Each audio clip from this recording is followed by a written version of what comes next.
Assalamu alaikum everyone here. My name is Revati. Brother Zakir, I'm your great fan. I'm very much enlightened by your talks and lectures on Islam and comparative religion. I have been reading Quran and I have a lot of Muslim friends. I'm from Singapore, born and brought up in India. I have some questions and please clarify. Thank you so much. My question is, can we relate the regeneration of skin for hellfire as stated in Quran chapter 4 verse 56 as reincarnation of new life for real suffering? Thank you. Sister asked a very good question. Thank you. She said that can we relate? She said that she has heard my talks and she is impressed, alhamdulillah. That's the reason she's quoting with reference, alhamdulillah. She's saying that the Quran says in Surah Nisa chapter 4 verse 56 that the skin is replaced so that you can feel the pain. Is it similar to reincarnation and a person is born again in this world? Sister, both are different. What Quran says in Surah Nisa chapter 4 verse 56, as to those who reject our signs, we shall cast them in the hellfire, and as often as their skins are roasted, we shall give them fresh skin so that they shall feel the pain. Previously science thought that only brain was responsible for feeling of pain. Today we come to know that in the skin there are pain receptors which are responsible for feeling of pain, which we did not know earlier. Quran says that God will give fresh skin so that they shall feel the pain. Scientifically it is proven. Now for example, Almighty God is just. Quran says in Surah Nisa chapter 4 40, Allah subhanahu wa ta'ala is never unjust in the least degree. That means he is very just. For example, history tells us that Hitler incinerated 6 million Jews. Today, if our law catches Hitler, what punishment can you give? Maximum you can give is kill him. That will take care of one. What about the remaining 5,999,000 people that he has killed? In the Akhirah, in next life, Almighty God says, as to those who reject our signs, we shall cast them in the hellfire. As often as the skins are roasted, we'll give them a fresh skin. If Almighty God wants to incinerate Hitler 6 million times, he can do it. 12 million times he can do it. This is an example of the punishment in the next life. This does not justify about the cycle of rebirth. This cycle of rebirth, sister, if you read in the Vedas, Veda is the most authentic book amongst all the Hindu scriptures. The Veda speaks about Punarjanam. In Rig Ved, volume number 10, Punarjanam. Punar means next, Janam means birth. Even we believe in next birth. Even Quran talks about next life. Once we die, we will be resurrected on the day of judgment. Same thing Veda says. Punarjanam means next life. But the scholars of Hinduism, they came out with a philosophy known as Samskara. Samskara in Hinduism, it is the cycle of birth, rebirth, birth, rebirth, birth, rebirth. This is nowhere mentioned in the Veda.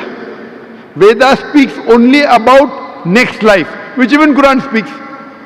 But the scholars of Hinduism could not justify how people are born. Some people are born handicapped, some people are born in poor family, some people are born with congenital heart disease. So God cannot be unjust.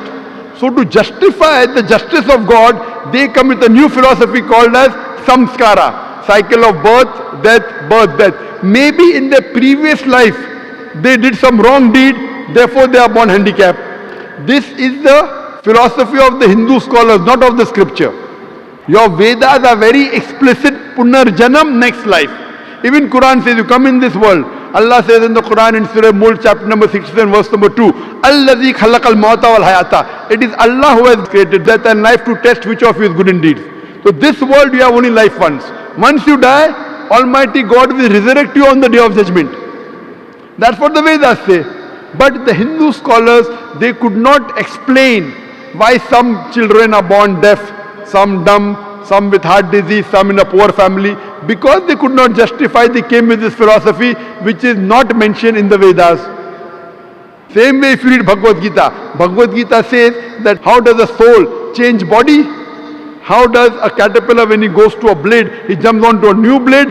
Same way the soul changes into a new body. Doing once we have no problem, but doing multiple times is totally wrong. Now I will give the explanation. What does Islam have to say that? Now you will ask me the question, okay, if the Hindu Pandits are wrong, what is the explanation in Quran? In Islam, As I mentioned, Allah says in Surah Mulk chapter 16 verse number 2, Allazi khalaqal mauta wal hayata. It's Almighty God has created death and life to test which of his good deeds. So this life, sister, is the test for the hereafter. Every year when you appear for the examination, the test paper keeps on changing, right or wrong? You can't have the same paper. Similarly, Almighty God tests different people in different ways. The Quran says your children are a test for you. Quran says your wealth is a test for you. So Almighty God makes some human beings born poor, some rich. For the rich people, they have to give zakat. In Islam, every rich person who has a saving of more than 85 grams of gold, he or she should give 2.5% of that saving every lunar year in charity called as zakat. Poor man, there is no zakat. He gets 100 out of 100 marks in zakat. The rich man, if he doesn't give zakat, he'll get 0. If he gives half zakat, he'll get 50%. We say, Arey, garib hai, arey, poor man. That poor man is good, in Akhirah is passing. So poverty is a test, wealth is a test. Whether do you follow the commandment of Almighty God. The Quran says even your children are a test. Maybe there's a couple who's very pious. To that couple is born a baby who has congenital heart disease. That baby has done no sin. Quran says every child is born as a masoom. Every child is born sinless. It is a test for the parents. That do the parents yet have faith in Almighty God? If the parent has less faith, he will start complaining, what type of God is this? I have prayed so much, yet he is giving me a child with handicap. A good Muslim, he will say, Alhamdulillah, praise be to Allah. He will accept it. He will not complain. Maybe God wants to give that parent higher degree. If you pass your bachelor's in arts, easy test, you get bachelor's degree. But if you pass MBBS, you get doctor in front of your name. But to pass MBBS is difficult. So maybe Almighty God wants to give that parents a higher degree in Jannah. Even if they pray 5 times, now God wants to test them by giving them a child which is handicapped. To see whether the parents yet have faith in God or not. If they pass the test, they get a higher degree in Jannah. So the wealth, poverty, health, disease is a test. It is nothing to do with your previous life. That is the theory of the Pandits, not of Vedas. So Veda is the same thing what Quran is talking about. You come in this world once, then you have next life, Punarjanam. But not death, birth. This is not part of Veda. Hope that answers the question, sister. Sister, do you believe there is one God? I believe that there is one God and Prophet is a final messenger. Thank you. MashaAllah. Do you believe idol worship is wrong? No, I'm not doing idol worship for the past 9 MashaAllah. years. I would like to take Shahada with my children in Singapore later. Thank you so much.